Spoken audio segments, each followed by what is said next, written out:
Hello beautiful people and welcome back to Life of a Dreamer. My name is Darian Wright. Thank you guys so much for tuning in today. So as you can probably tell from the title of today's video, we're going to be talking about acids. I touched on this a little bit in my Treating Keratosis Pilaris video, but I wanted to give you guys a more in-depth video about acids and what they are and the different types. So y'all stay tuned if y'all want to find out about acids.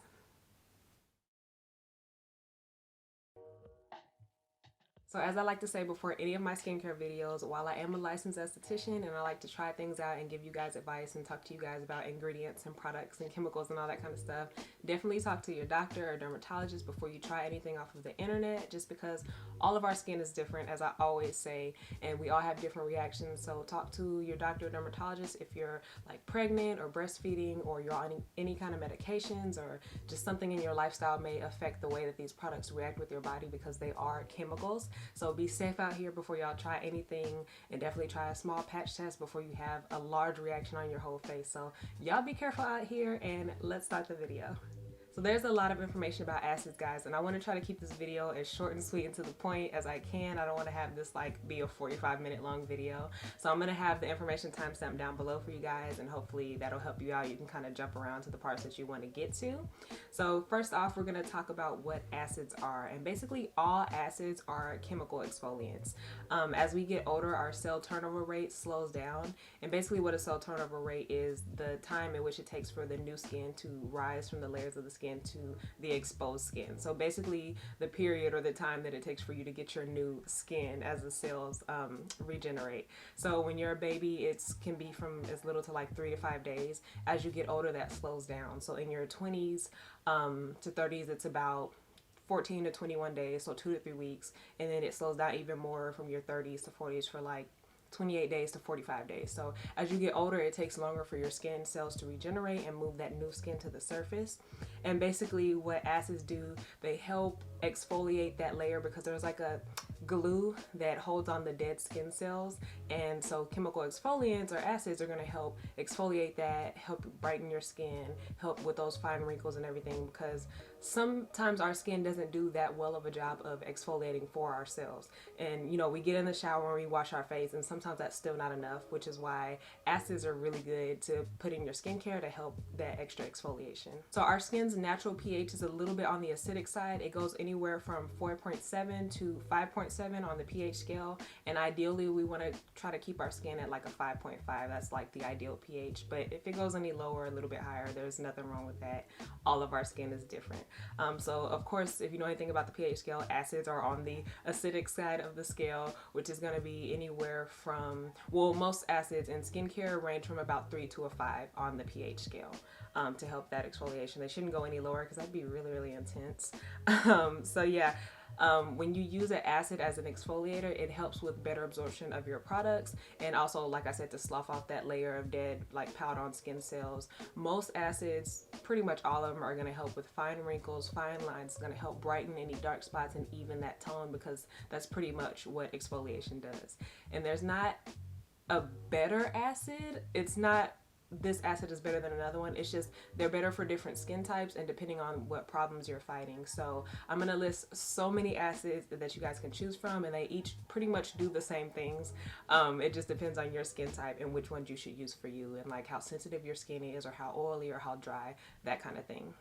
So if you're going to be using acids in your skincare, you definitely want to be using a sunscreen. You want to be using a sunscreen anyway. At any age, you want to be using sunscreen, just because of our environment, the ozone layer, the UV rays, pollution, all that kind of stuff affects our skin, and sunscreen really helps lessen the damage that that's going to do, because it's going to happen anyway, but sunscreen definitely helps. So yeah, if you're going to be using acids, you definitely want to be using a sunscreen with at least, some people say 30, I say at least 50 just because I'm paranoid, 50 SPF. And also when you're using acids, you don't want to use multiple acids at one time. You don't want to be layering like a AHA and then a BHA. Like, you want to, if you have different problem areas on your face, you can use different acids on different areas, but you don't want to be layering like a whole face of an AHA product, whole face of a BHA, because that can be very irritating to the skin. Now there are formulations of products with like a AHA and BHA and sometimes even PHA in the one formulation, and that's okay because that has been formulated for those acids to work together and not irritate your skin too much. So just be careful with that, and we'll talk about that a little bit more, and I'll be doing more videos on like layering products, what you can use, what you can't use, daytime use, nighttime use, all that kind of stuff. So look out for that. And with addition to using sunscreen when you're using acids, you definitely want to use products that are moisturizing and hydrating, because acids are going to kind of make your skin a little bit more sensitive to that. So you want to make sure you have the proper moisture and hydration when you're using these acids. So first we're going to get into AHAs, which are alpha hydroxy acids. These have small molecules, and I want to correct myself because in my treating keratosis pilaris video, I did say that AHAs penetrate deeper than BHAs. That's not true. I confused myself while looking at my notes. While AHAs do have small molecules, they are water soluble or water loving acids, so they mostly work on the surface. And BHAs are oil soluble and oil loving acids, so they get down into your pore and kind of clean out all that sebum and dirt and stuff like that and help with like acne and breakouts. So I do want to correct myself. I linked a comment down below, but some people still didn't see it, so I'm really sorry if you guys were like confused while listening to that. I just wanted to correct myself in this video. So yeah, AHAs are plant and animal derived acids. I'll list all the types, but some of them come from milk, sugarcane, fruit sources. So they are primarily used to exfoliate, of course, promote collagen and blood flow, smooth the texture and surface of your skin with those fine lines and wrinkles. They even tone and lighten up dark spots, and they're also good for anti-aging products or preventing aging as much as you can. And they also have humectant qualities, and basically what a humectant is an ingredient that's going to draw moisture to your skin, basically. So that's a really good quality, which is partially why it's good for anti-aging, because it's going to keep that skin nice and plump.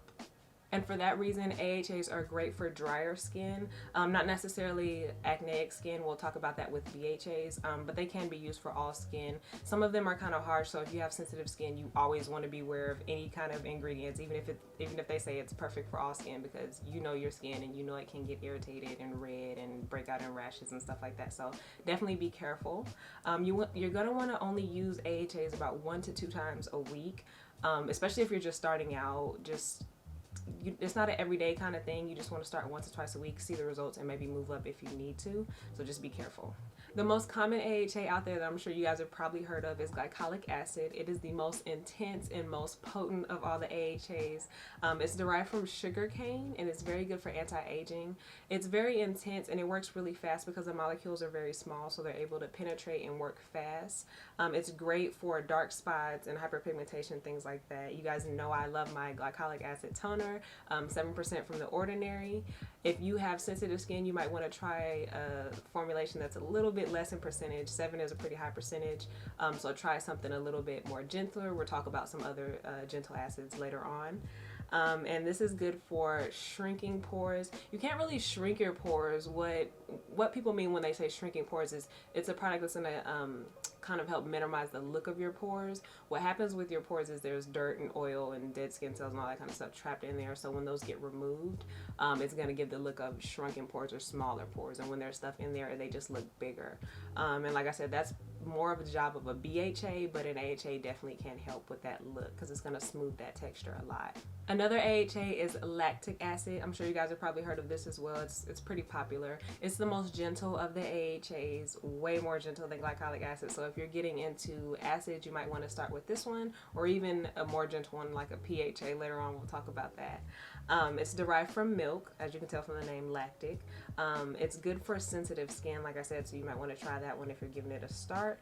It exfoliates and softens your fine lines, and it's good. It has a good moisturizing element. If you've heard of like the Egyptians used to take milk baths, it's very moisturizing, but it also helps with exfoliation. Mandelic acid is another AHA that is derived from bitter almonds. It has a high acidity, but it's less than glycolic acid. It's not as intense, so it's somewhere in the middle between lactic and glycolic. It's good for sensitive skin as well, and the molecules are larger than the glycolic acid, so it's not as intense. It works a little bit slower. It helps with accelerating cell turnover, like we talked about earlier. It's a great exfoliant, and of course it helps lighten dark spots and smooth those fine lines. Tartaric acid is one that I'm starting to hear a lot more of these days. They're putting it in more products. It's derived from grapes. It's great for smoothing the texture, and it really helps with sun damage and acne. So if those are the things you're trying to fight, try out tartaric acid. It's gentler, so it could be a good option before you go on to the heavy acids. I also want to talk about a couple crossover acids. Depending on their formulations, they can be considered an AHA or a BHA, and I'm no chemist, so I don't know how any of that works, but there's a couple of acids that can be considered AHA or BHA. One of them is citric acid, and obviously it's derived from citrus fruits, as you can tell by the name. Anything that's derived from citrus is going to have good antioxidant properties, and basically what antioxidant means is it's an ingredient that helps slow down the effects of free radicals, which are caused by like UV rays, pollution, everything outside. When we go outside and we're just in the world, our skin reacts to that, and antioxidants are going to help slow that down and help our skin react better, so that it's just not being like torn up by the elements. It's good for anti-aging for that reason. It's good for sun damage and acne skin as well, and of course it's going to help lighten and brighten those dark spots.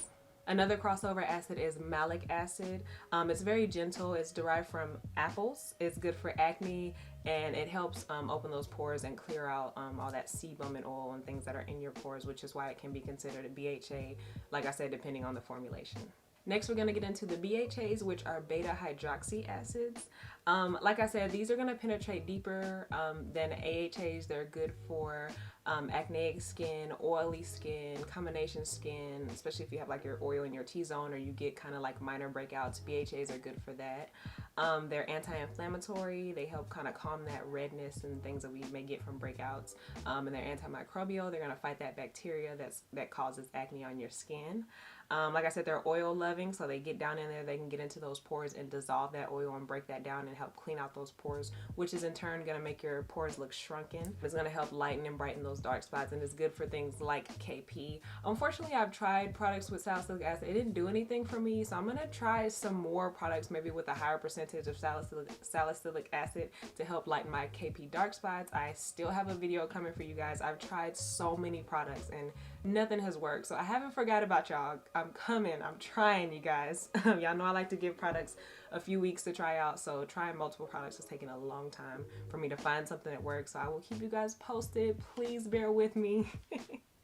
So let's get back to BHAs. They're going to penetrate deeper into the pore level, and they also have a drying effect, so you want to be careful if you have, like I said, oily T-zone and your cheeks are dry. You kind of want to avoid putting a BHA on your cheeks because it's going to make it even more dry. You just want to focus on the oily areas, and it's not as bad as, say, someone using like alcohol. I know we've all tried it, using alcohol to kind of dry out the oily spots.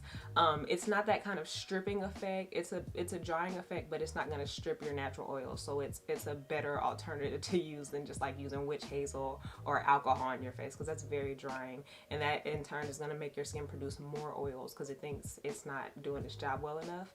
BHAs are not going to have that effect on your skin. So the main type, and pretty much only type of BHA other than the crossover acids, is going to be salicylic acid. Now, I'm sure you guys have heard of salicylic acid. It's very, very common. It's found in a lot of products, especially drugstore products, because it helps out with like that minor acne, the minor breakouts that we get on an everyday basis. So it's in a lot of cleansers and stuff like that. Salicylic acid is derived from willow bark, and it also is an ingredient found in aspirin. It's antibacterial, anti-inflammatory. It's going to help with those breakouts and all the redness and things like that. You shouldn't use it if you're pregnant or breastfeeding or allergic to aspirin for that reason.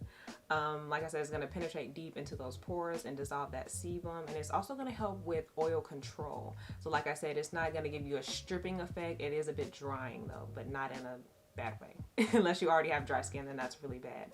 And of course it's going to work. It's going to help with discoloration, dark spots, hyperpigmentation, all that kind of stuff. Next, we're going to get into PHAs, which are kind of like the gentle baby sisters of AHAs. They're a bit newer. They're called gentle giants because they have larger molecules. They still penetrate and work well. They just work slower. They're way more gentler than AHAs. And PHAs are really good for people with rosacea or eczema because it's really sensitive and it's not going to irritate that skin any further. So if you have have sensitive skin and you're really trying to get into acids but you're really scared, definitely start with a PHA first. And they're starting to become more popular and more products, so there are some options out there for you.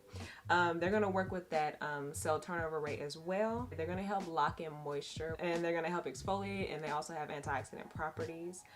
There are 3 types of PHAs, and they're kind of hard to pronounce, so y'all bear with me, don't judge me. One of them is galactose. It's a sugar-derived acid and collagen, and it's going to help with gentle exfoliation basically. Another one is lactobionic acid, and it's a milk lactose sugar acid, as you can tell by the name lacto. It's a gentle exfoliator as well. And the last PHA is gluconolactone. It's a gentle mild exfoliator. It has antioxidant properties, and it's naturally found in the cells already. So these are 3 really gentle PHAs that you can kind of start off with and work your way up if necessary. So these PHAs are going to help build and protect the skin barrier, and as with other acids, you don't want to be using these in addition to like other higher percentage acids. You don't want to be layering these, just to be careful. Next, I want to get into some acids that don't really fall into the AHA, BHA, or PHA category. One of them is hyaluronic acid. I'm sure you guys have heard of hyaluronic acid because it's very popular right now. It's in a lot of products, but it's a really cool ingredient. It's a humectant. Like I said, it's going to draw moisture to the skin. That's what humectants do. And hyaluronic acid can actually hold over 1,000 times its weight in water, which is really cool. So if you're going to be using hyaluronic acid, especially if you have dry skin, it's really good, but you have to be careful in like dry environments because it's going to be pulling that moisture in, and if you're in a dry environment and there's no moisture to pull from, it's actually going to have a more drying effect on your skin, so it's going to kind of backfire and make your skin worse. So if you're going to be using hyaluronic acid in your skincare and you have dry skin, you want to make sure you're using moisturizing and hydrating products as well, so that your skin is well moisturized, and that hyaluronic acid is going to hold that moisture in instead of like draining it from you, so you don't look like SpongeBob when he didn't have any water in Sandy's dome. So yeah, it's really cool. It's a really, really great hydrator. And like I said, it's really popular right now. So it's in a lot of products. Another acid that I'm starting to hear a lot more about lately is azelaic acid. I'm sure you guys have probably heard about this as well. Azelaic acid is naturally found in the skin. It's derived from grains like wheat, rye, and barley. It's gluten-free, if that helps. It's antimicrobial. It's great for gentle exfoliation, so it's not super, super harsh.